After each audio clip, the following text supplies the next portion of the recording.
Laurogeiko hamarkadan hegazkinak protagonista izaten ziren. Baik eta ugari gertatzen baitzen, eta ohi baino gehiagotan lur jotzen baitzuten.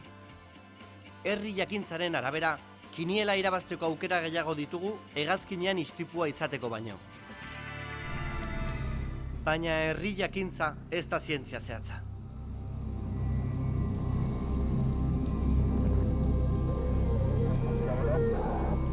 Alhambra de Granada hegazkinak ETB-ren antena jo zuen 85ko otsailaren 19an. Oiz mendian lur jo zuen.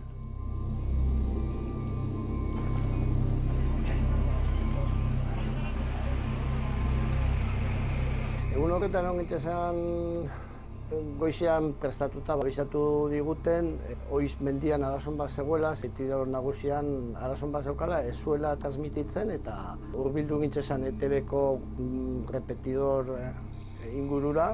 Irudia izan zen ikusgarria, da burdinezko torre handi bat, zegoen erditik moztuta. Bultu bat ikusi genuen, hurbildu gintzen ikusi genuen zala gurpila.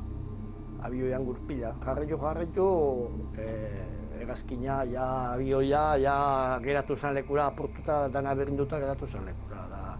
Oso leko barranko itxi alto bat, eta lan ikusi genduna, izan zen, abio guztia zegoen berinduta, zegoen zati bat osorik, dana trastos betirik, erropaz beti, maleta, dana zertuta, eta gero, jente, gorpua, burua, txintzilikatu da arbolatan, behien ganean, eskuak, oso irudi forte batzuk. Dena zan baliotzua eta ganera normalen bilatu egiten ziren, irudi mota horre bilatu egiten ziren. Orain medio gehienan ikusten dut, kontrolatzen dutela eta zaintzen da hori. Inor etzen bizirik atera Euskadiko aire hondamendirik handienean.